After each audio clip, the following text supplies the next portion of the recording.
Thank you so much for this beautiful introduction. Hi, Emily. Hi, how are you? I feel like I haven't talked to you at all today. I know, we've been like fast best friends, so Yes. thanks for having me. And I guess we should start from your earliest memory playing golf. Golf is your sport. I know that this is a sport that is a family tradition as well, but how was that first moment of holding a golf club for you, and how old were you when that happened? So it's interesting. Father's Day, I posted a picture of my dad and I, and it was a father, I guess, sibling event where it was, either bring your daughter, bring your son, bring everybody. And I think I was about 4 months shy of 3 years old. And I don't specifically remember that day, but that photo to me unlocks so many amazing memories about the game of golf. And the thing that I think about when I see that photo is the opportunity. My dad brought me to the golf course. I didn't know that maybe I wasn't supposed to be there, and I didn't know that it was rare for women, to play golf, or little girls to play golf at the time. So for me, that opportunity unlocked so much future potential. And then later in my life, the memories that I have holding my golf club were with my grandma, who was my high school golf coach. So really, really cool family experience. Had the opportunity to play a ton of rounds of golf with my family, and it led to so many opportunities, like playing golf at a Division II school in South Florida. Yeah.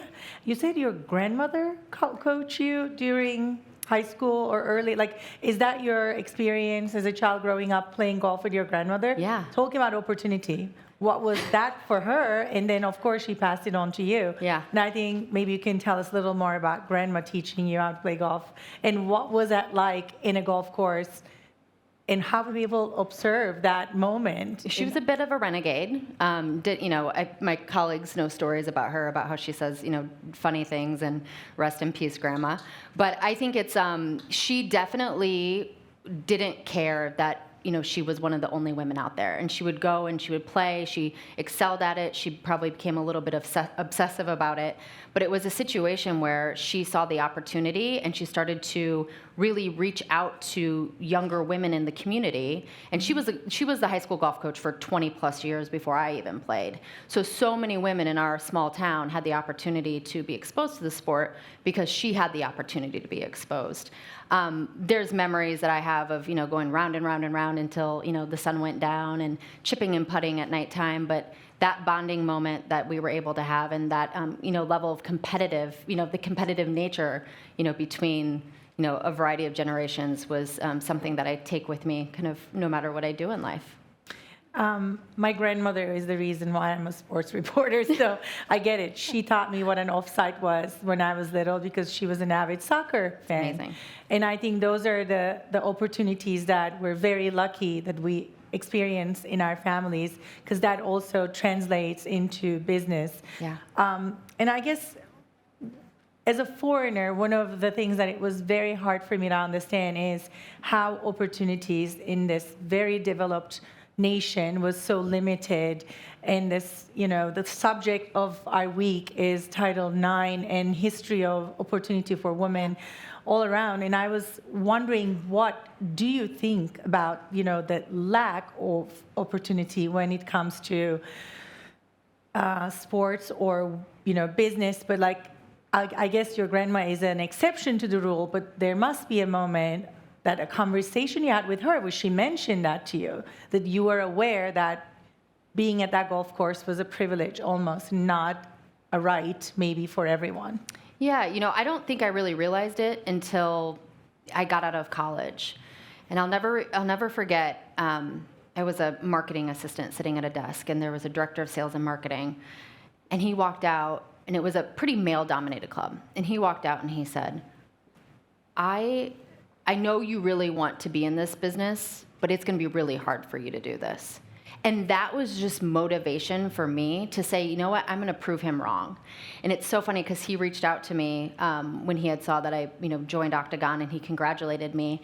And I wanted to say to him, you're one of the reasons why I was so, just motivated to almost prove you wrong. That, I could make this and I could do this. But I think going back to your question about looking back on it, it was more looking back, because when you're in the moment of it, you don't realize that there's been women who have paved the way for you, and that you need to continue repaving that road and creating more and more lanes of opportunity. So now that I'm in the position that I'm in, one of my favorite things is to think about the way that we can pave that opportunity and continue to repave it and create more lanes and kind of get that momentum going to not only support women in sports, in sponsorship, but also in the boardroom and making sure those areas of opportunity are there for them. And well, so we can say that Title IX is not the pinnacle, not the ultimate goal. It was just one of the steps that we need to take towards that big goal, right? And then, to get there, what are the things that we need to do? Aside from, like, of course, helping each other, supporting, networking, creating space for everyone, and making sure that we rely on each other the way maybe people before us couldn't do so much. But what else needs to be done that you, in your experience, your thought will work out for this space? Well, I think let's start with days like today. Yeah. This is an experience that none of us have been able to have. Sportico has been incredible to work with, and the ability for Octagon to partner with Sportico has been incredible. The experience that we've had here, the touch points, the ability to network, the ability to have conversations, real conversations in a safe space, this type of environment hasn't existed in our world. And we've been looking for that perfect opportunity to partner with Sportico and others, and this really today has brought to light like an area of opportunity. And I love the me, you, and us conversation, and then coming from the Title IX conversation about it's not the pinnacle with Title IX, it's the foundation, and then getting into that conversation about NIL and the area of opportunity there for female athletes. Athletes in general, but I think really with female athletes, and then bringing, what Just Women's Sports is doing and Haley Rosen, like, just incredible, creating that platform. And I loved it when she said, like, it's just, it's too much about sport. Well, no crap, it's just about sport. Like, that's what it's supposed to be. What do you think ESPN is? So I think it's just incredible to see people with the fire and the area of opportunity and starting the conversation. I'm also inspired by the level of people that we have in this room. I mean, we have CMOs and we have people who are, just starting their careers.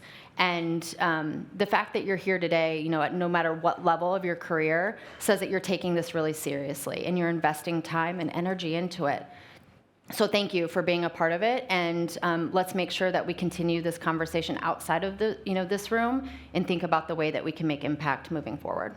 Yeah, and you said NIL, and I think that is something that we all know a little bit about. Some of us know much more about, but like in terms of making that a great opportunity for female athletes mostly to actually create their own brand and actually create revenue from that brand. What do you think some do's and don'ts, like how is that going to work out, and what do you think it's going to happen once it's more common for actually everyone to take advantage of this new era in, college athletes and what they can do with their brand? I definitely think, one, seek advisement. Like, you're not going to do your taxes or you're not going to buy a house without like an expert. Mm-hmm. So, if you know somebody who's trying to navigate it, seek some advisement and see if there's a way that you can, partner with somebody or, figure out a way that, like, what's the best path forward.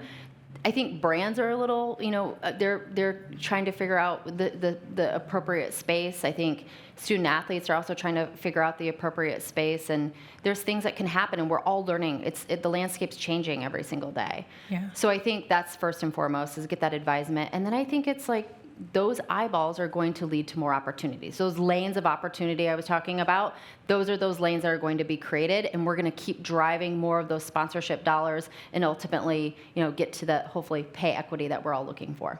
And we were talking about that in the other panel, like more eyeballs, meaning more also space, meaning more screen time. Yeah. And of course, exposure of different kinds of sports and athletes, so that they can actually match their brand with the right partnership.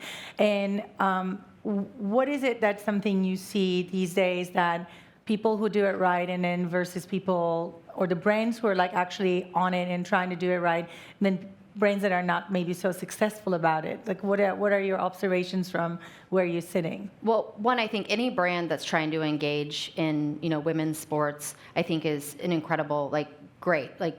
You're committing, but also I think what you're seeing is when you see authentic partnerships, think about MasterCard and NWSL and what they're doing.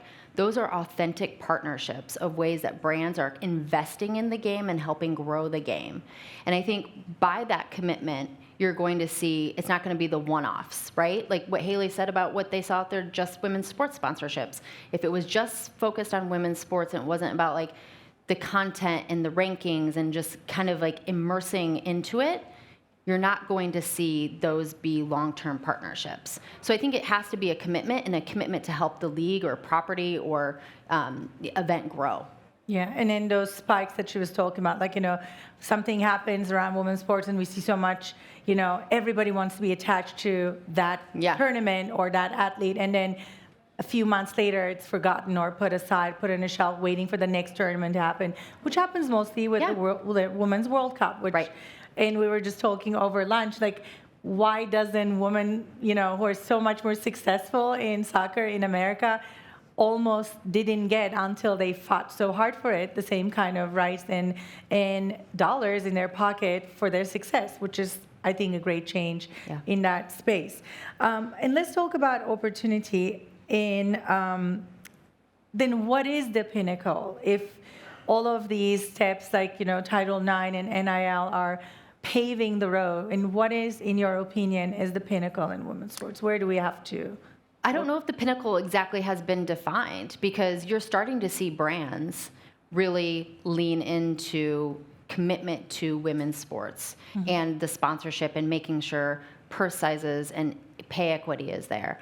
But I think what we're trying to define also, let me step back. I think viewership. When you start to get people who are viewing and participating, and these little girls that are coming up, that to me is really where the pinnacle is because when we're going to see people identifying with who they see on TV and wanting to be that, that's ultimately where we're going to get, because that's when the sponsorship dollars will ultimately come. Yeah, because like we said, women's sports are consumed by both men and women. There's a huge market for it, and it's $2 billion market. Everybody needs the part of that big pie, and then I guess sharing it and then making it, available and in front of everybody's eyeballs is a way to go. And in that sense, I think what I always try to ask women executives is, the same thing applies in business. Sports is one area that I think women need to, slowly grow and be louder in the space. The same applies for business. And I think you would be able to tell us, as an athlete, you transferred some very important skills to your business life, and probably you can talk a little bit about that. What were those skills?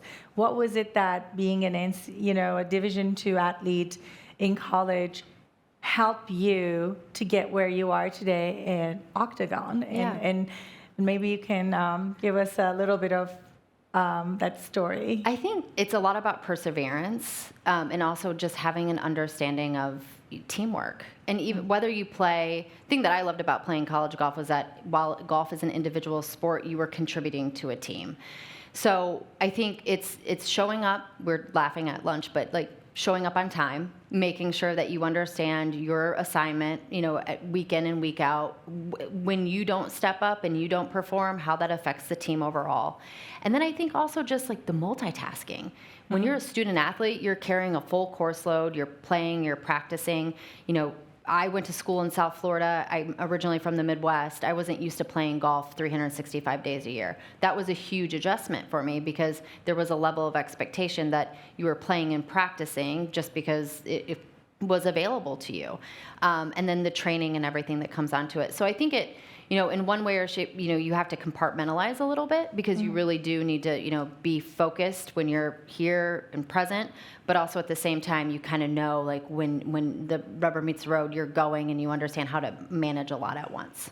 And can we add a little bit of competitive, nature of an athlete too? Oh, yeah. Yeah, I mean, not taking no for an answer. When they say it's really hard, you sort of go after it and say, oh, I'll show you how hard it is, and let's maybe try to challenge that wall and try to step and go beyond that wall, right? The glass ceiling or whatever people call it. Well, and even failure. I mean, perseverance, I understand that's connected to failure, but understanding how to handle it and how to learn from it. Like when you get that message, like, how come X, Y, and Z didn't happen? It's like, I don't know, but let's step back and let's learn from it. And how can we do something better next time? Or what do I need to change about my approach? Or how do we as an organization need to address this differently moving forward? You also said something about the new generation being different, especially like, us as parents or how children maybe are raised differently. Yeah. I mean, we learned to lose. I mean, when I was little, you played and you lost a game, and you were pretty clear about losing was not a good thing because the winners walk out with it, trophy, and you're like in a corner with your little, not even a little gift. But now I don't see that so much. Do you think that's going to be something that the next generation gonna suffer from? Like idea of everybody's a winner in the sports, especially like kids sports?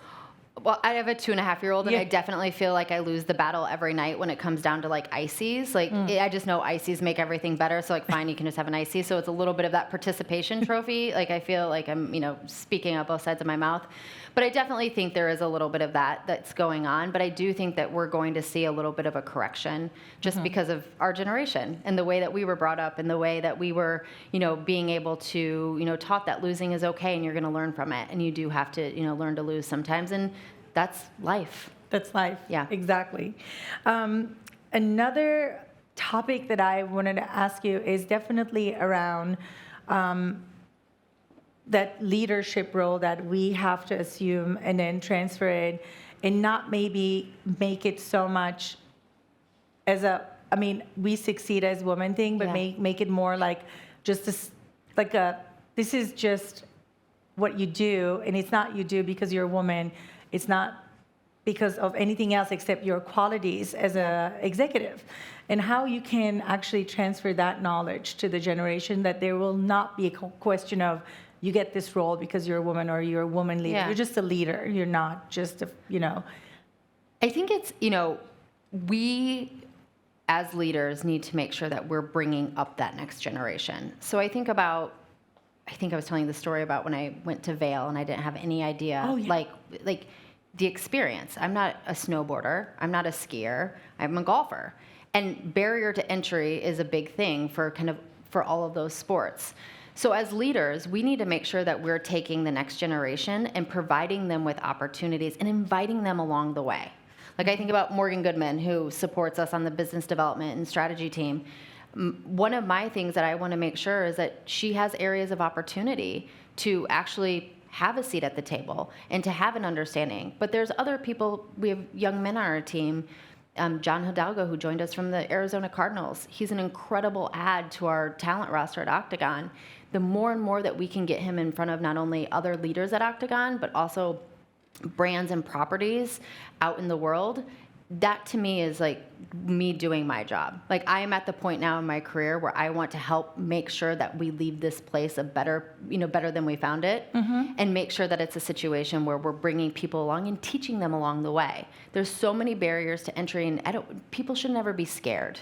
You should never walk into a situation in especially sports and entertainment where you feel scared about something. And if you sense that hesitancy from somebody, just give them a little nudge and say, hey, this is what you can anticipate, or this is what's going to happen.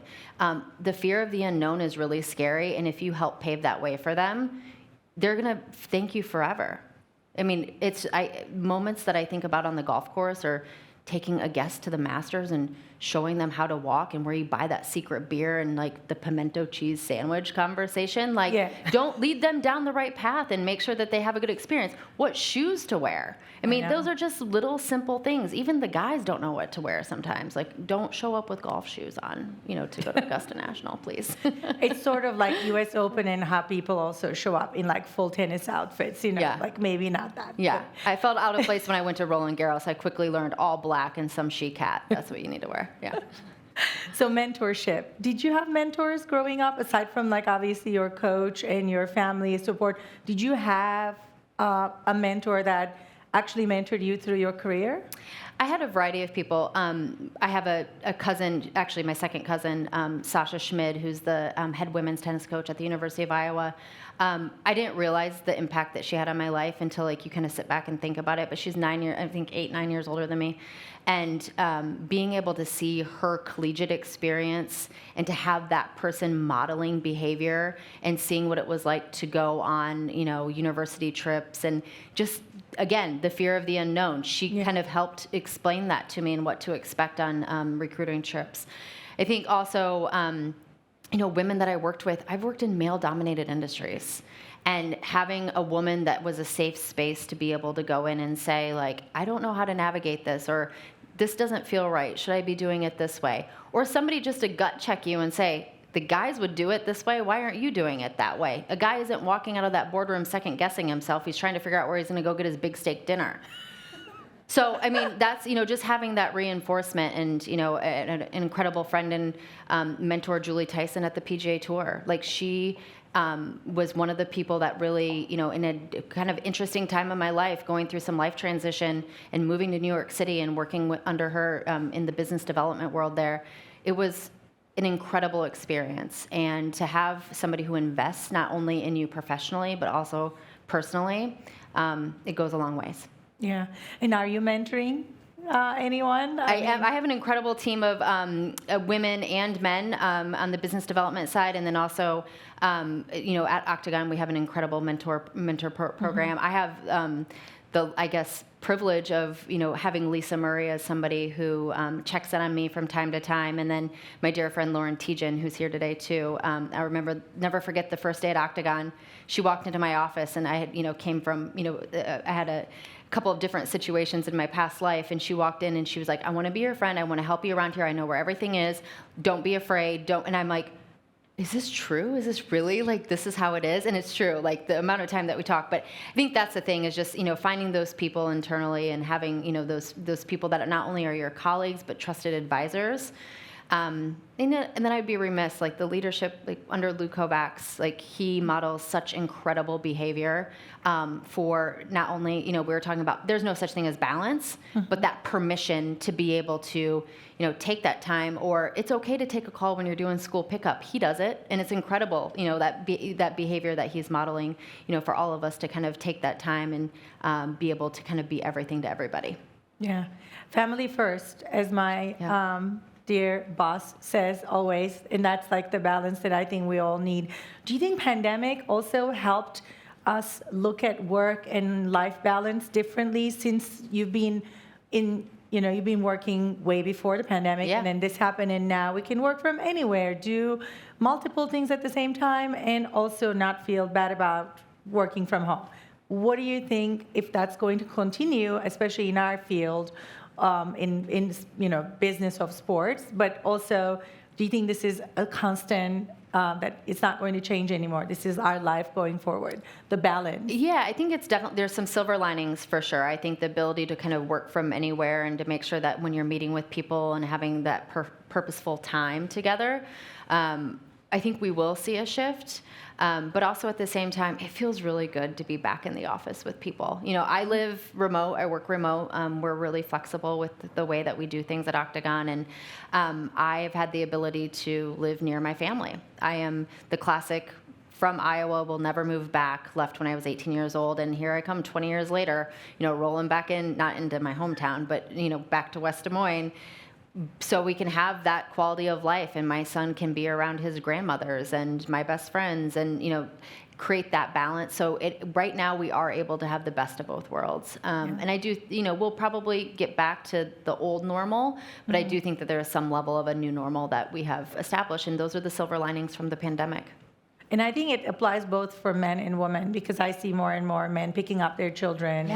And women stay at work, and then, men do some chores and, take care of the house. I have a house husband, so I love it. I come home to a cooked meal, and I work in an office and travel around doing my job, and then come home to a husband that does everything. So that's awesome. Yeah, I have. That's the other thing that I have. I have a husband who's also in the industry that understands kind of the craziness, and to have somebody who understands like what it takes to, because sometimes there are like Last night we had an incredible dinner at Nobu. I didn't call home until 11:30 at night. He gets it. He knows what we're doing and understands it, but also at the same time supports when, Water Wednesday was today, and he's making sure that, so I think it's the true partnership of everything. I don't have dinner ready for me every night. I need to get some tips on that. Yeah, to demand. Yeah. Yeah, Yeah. I put it like on our, marriage license or whatever. I claimed sports teams. Oh, so okay. yeah. So Yeah, I always say this. It's so funny. My husband doesn't like sports at all, and I'm like, oh, so you actually love me. You don't like the access I have to go see free games all the time. So yeah, that's kind of like our sports thing. And I think that's one of the things, like being a sports fan, being an athlete, and all of those things.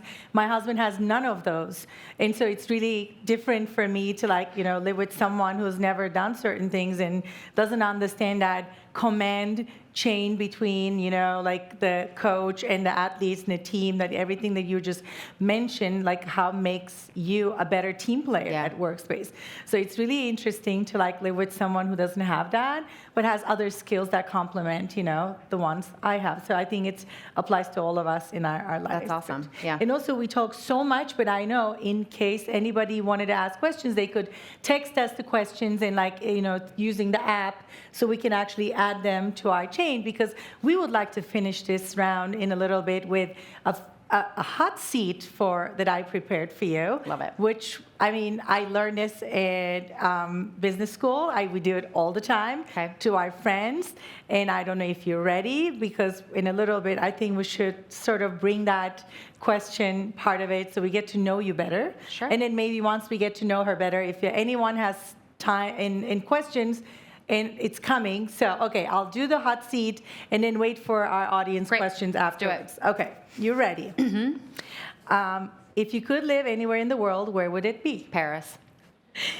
What is one of your first memories? Not thinking. Oh gosh. One of my first memories. I remember watching thunderstorms with my dad in the upstairs window and him explaining them to me, because I was probably afraid of them. Yeah. Last night I had that experience, because did you hear the thunderstorms? I'm like, we're Was in it a LA. Why do thunderstorm? we have thunderstorms? Yeah. Oh yeah. I heard that too. It's crazy. Yeah. And it rained, and I'm like, what are the chances that we're in LA And it rains. and it's raining where it never rains? Yeah. What was your favorite or funniest Halloween costume? Ooh, I was a Ghostbuster, but it was weird because we did the sheet, and then we did the Ghostbuster logo on it, which didn't really make sense. It actually wasn't the Ghostbuster, but anyways. But yeah, I remember making that with my mom. And then we also would do funny punk rock, spray paint. We did a lot of homemade stuff. Yeah. Okay. Yeah. Are you going to do that for your child? I think so. Yeah, we were garbage day last year. Oh, cool. Yeah, I was compost, so I wore a wreath around me. My husband was recycle, and he had a recycling T-shirt. Our au pair was Thursday, because Thursday was trash day, and Oliver wore all green with we made a recycling bucket. So yeah, that is really cute. Yeah. Well, I want to see pictures later. If you could time travel, when would you go?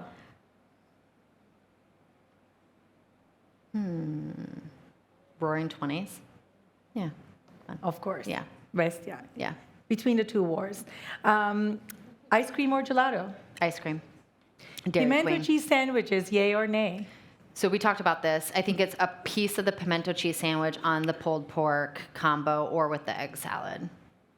Yeah. Which is news to me. Yeah. I tried pimento cheese for the first time last year, and I was obsessed for a while, but now I'm going to go try your way. Do you have a favorite sports team, and what is it? Can you also say that? Yeah, I think I can. Yeah. The comms guys are in the back shaking their head yes. I am a New York Jets fan. My dad's grandfather told him that he couldn't be a Detroit Lions fan and he needed to pick a team, so he picked the New York Titans. And I'm also a San Francisco Giants fan because that was his very first baseball game in 1962. Alex back there is giving me a thumbs up. Go Giants. And yeah, so we've been to a lot of different games. We used to do dad-daughter jet weekends, and then been to a couple World Series games and watched them raise the banner at AT&T. It was AT&T Park at the time, so yeah. Amazing. How would your best friend describe you? Stubborn. And what is your favorite season? Why is it? Fall. Yeah, I think it's better than what everybody anticipates it to be. And it kind of like that summer just kind of extends, but it's tolerable. It's not warm anymore, but And you sport's kind of know amazing. the winter is coming. Yeah, fall specifically in New York City because you have US Open tennis and football and everybody's alive and happy and loving, not going out to the Hamptons anymore. Yeah. If you were in deep trouble, who's the first person you would contact for help? My best friend, Robin. Yeah. Have you ever had a near-death experience? If so, describe it. I have. So learning lesson for everybody in the room. About 10 years ago, I was diagnosed, I had toxic shock syndrome. Spent 5 days at the Mayo Clinic in critical care.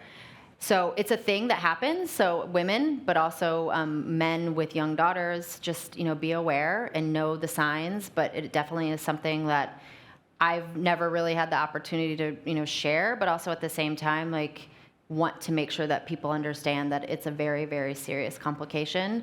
And I nearly lost my life, but I'm here and very happy to be here. But it definitely was one of those moments in my life where I realized the life I was living maybe wasn't exactly the path I wanted to be on, and took control of it and moved forward. And changed. Yeah. What is something that can always make you laugh? So who was at dinner last night? I don't know if Emily was in here, but Emily is here. Rob Gronkowski doing the LA Lakers, the dancers with James Corden, where he did the choreographed. If you haven't seen it, look it up on YouTube. It is the funniest thing, and I think the thing that makes it so funny is the fact that he tries so hard to nail the choreography. He is so serious and so into it, and it just will crack me up every single time I watch it. What was your first job? I mean, obviously I know, but what was your first job? My dad was a bar owner, and I was 14 years old, and I was a bartender. Amazing. What Probably kind not of legal. skills that gives you in life? People watching, and you're good with people, I must. Yeah, and I also learned how to play dice with the old men, and just probably not things that a 14-year-old should learn how to do. But yeah, definitely one of those impactful moments in life, bartending. Yeah. I mean, I'm getting my next martini with your expertise. Sure. Has anyone ever said you look like a celebrity? If so, who? Reese Witherspoon. Okay. Yeah. She's cool. Back in Sweet Home Alabama days. Oh, okay. Yeah. And I guess before we take some questions from the audience, I think one of the questions that I like to ask people is, knowing what you do now, what advice would you give yourself from maybe 15 years ago? Probably not to be so stubborn in some circumstances. Don't try and if a deal's not working, or don't try and control it so much. Mm-hmm. And also just be yourself. That's one piece of advice Julie gave to me. She's like, don't be boardroom Emily, don't be personal Emily, just be Emily, because you're awesome. And people are going to they're going to gravitate to you no matter what. And I think that's what you're going to get here is what you get anywhere. So I think that's the biggest thing, is just be yourself, no matter where, what environment you're in. And I didn't ask you this, but if you were what would be a question if I didn't ask you what the answer you would give, which is such a crazy question. If you could know the answer to any question, what would that question be? Sorry. I don't want to know the answer to any question, because can't worry about the outcome. It's not going to change it. So try not to kind of, figure it out. Maybe. You don't really also want to know what's going to happen in the future? You're draw the line? No, I'm good. I'm good. I'm living in the moment. Journey's the reward. Okay, but I think we're getting a question that I don't know what it is, because we have somebody on the line. Scott, can we have your question, please? On the line? Yeah. I'm in the back. Where are you right calling here. from, Scott? Far away. By the way, kudos to you. Lions and Jets, that sounds fun. Well, I mean, Giants and Jets. Oh, okay. Yeah. All right. Well, we hosted South by Southwest, and Alexis Ohanian was one of our panelists. Mm-hmm. And one of the best moments is when he started talking about private investment in sports. Mm-hmm. And he kept saying, I can go to these venture capital funds, but they'll give me any amount of money for any cockamamie scheme I throw in front of them. Okay. But I bring up women's sports and show them the data why it's a great investment. They want nothing to do with it. Mm-hmm. What changes that? I mean, you would think that the investment opportunity with private capital would run the day. Yeah. But it's not the case. I'm just curious what you think, why that is, and where we're going. It comes down to the viewership. I was thinking about a conversation that we were having coming back from the Masters in the shuttle one day, and it was a shuttle full of women, which I thought was just awesome to have a shuttle full of women. And we were talking about, it shouldn't just be the, oh, there's men's this and women's this. It should be, there's this opportunity, and figuring out a way to almost level the playing field when it comes to viewership and making sure that it's accessible to people. So I think in the conversation that is going to be happening after this about viewership, I mean, and media and game changing and all that stuff, I think it's a situation where we have to make sure that more people are able to actually view it, and they're actually able to understand the power behind it and the personal stories. So the peaks and the valleys, making sure that there's consistency along the way and different platforms, and exposing people to what it's like to participate as a sponsor, as well as engaging with those athletes. Because once you're able to connect and understand like what that hand-to-hand combat can be and what it can do for your business, I think there's an incredible opportunity for brands. And you've seen it in some of the deals that have been done recently. Thank you for your question.